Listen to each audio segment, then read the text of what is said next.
ఏలూరు జిల్లా కైకలూరులో వైసీపీ రూపొందించిన కోటి సంతకాల ఉద్యమ బ్రోచర్ల ఆవిష్కరణ జరిగింది। ఈ కార్యక్రమానికి జిల్లా పార్టీ అధ్యక్షులు దూలం నాగేశ్వరరావు హాజరై ప్రజా ఉద్యమం బ్రోచర్స్ ను విడుదల చేశారు। ఈ సందర్భంగా ఆయన మాట్లాడుతూ పేదవాడి డాక్టర్ కలను నెరవేర్చే మెడికల్ కాలేజీలను ప్రభుత్వం అడ్డుకుంటుందని ఆవేదన వ్యక్తం చేశారు। పేదవాడి కల నెరవేరకుండా మెడికల్ సీట్ల కొనుగోలు చేసే విధంగా ప్రభుత్వం కుట్ర చేస్తుందని విమర్శించారు।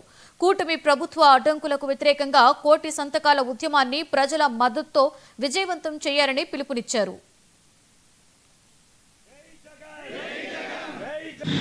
డాక్టర్ కావాలనుకున్నటువంటి పేదవాడి బిడ్డ మెడికల్ కాలేజీలో ఉచితంగా సీట్లు ఇచ్చు ఆ బిడ్డలు డాక్టర్లు అయితే నా గ్రామం నుంచి నేను పేదవాడిగా పేద కుటుంబం నుంచి నేను డాక్టర్ని అయ్యాను।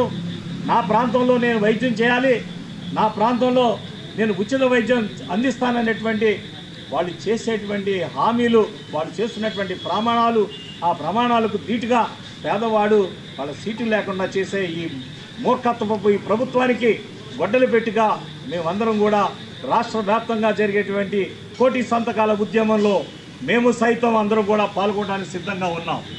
అలాగే ఈరోజు కైకలూరు నియోజకవర్గంలో ప్రతి కార్యకర్త కూడా గ్రామాన కూడా ఇంటింటికి తిరిగి ఇది పేద బిడ్డలు మెడికల్ కాలేజీలో చదవడానికి డాక్టర్ కావడానికి వచ్చే అవకాశాలను ఈ కూటమి ప్రభుత్వం తుంచేస్తుంది, ఈ కూటమి ప్రభుత్వం మోసం చేస్తుంది అనే నినాదంతో ప్రతి ఇంటింటికి కూడా వెళ్ళి సంతకాలు తీసుకునే ఈ కోటి సంతకాల ఉద్యమంలో అందరూ కూడా పాల్గొంటున్నాం। డాక్టర్ కావాలనుకున్నటువంటి పేదవాడి బిడ్డ మెడికల్ కాలేజీలో